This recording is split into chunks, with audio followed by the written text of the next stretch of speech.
तुम्ही वाचूच जरा, म्हणजे इंग्रज सरांनी जे घेतलाय ते अचूक घेतलाय. या ग्रामीण कवितेत बैराबाई चौधरी यांना सुगरण पक्षाचे चांगले वर्णन केले आहे.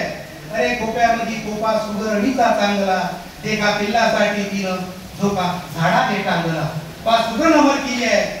विठ्ठल वाघांनी बैल मेंढर म्हैस अमर करून ठेवले आणि म्हणूनच कविता आपल्याला सुंदर वाटते. नारायण कुलकर्णींनी सिंह अमर केलाय की सिंह कसा असतो याचे प्रतिमेचं सुंदर वर्णन त्यांनी इथं केलं आहे. असल्या प्रकारचं अतिशय सुंदर विचार त्यांनी इथं मांडलाय. जे मराठे सरांनी आणि तुपे सरांनी मांडलाय मी ते तुम्हाला सांगत नाही.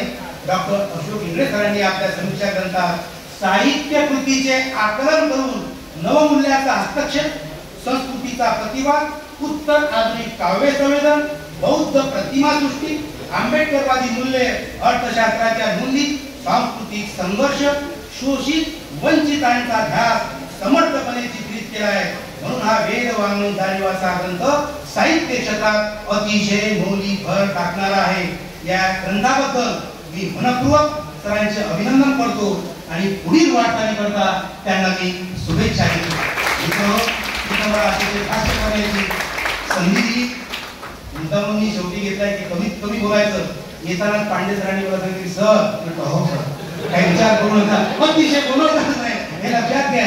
आणि मला इथं आलं, मला इथं मान सन्मान केला. प्राचार्य साहेबांनी पुन्हा प्राचार्य झाल्याबद्दल माझा सत्कार केला.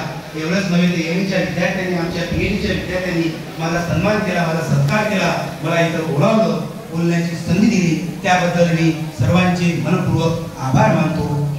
थांबतो. धन्यवाद.